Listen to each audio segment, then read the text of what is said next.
Direktimga eng ko'p keladigan savol: bolangizni qanaqa ovqatlantirasiz? Bolangiz qanaqa qilib bunaqa ovqat yeydi? Birinchi qoida bu bolaga ovqatni predлагать qilaverish. Например, men bolam brokkoli umuman yemasdi, lekin men har doim tarelkasini bir chekkasiga qo'yaverardim-da, uni oldida o'zim yerdim. Uni ovqatini emas, именно o'zimga qo'yib. Va ikkinchi qoida, bolani o'zini предпочтенияsi bo'ladi, вкусовой. Например, meni bolam sho'rroq narsalarni yaxshi ko'radi, shirinlikni unaqa yaxshi ko'rmaydi.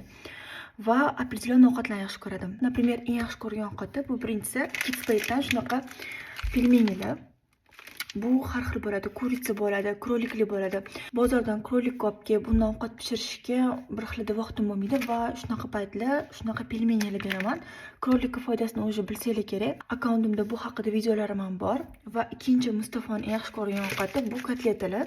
Shunaqa kotletlarni men 15 minutda pishirib beraman va oldiga garnir qilaman.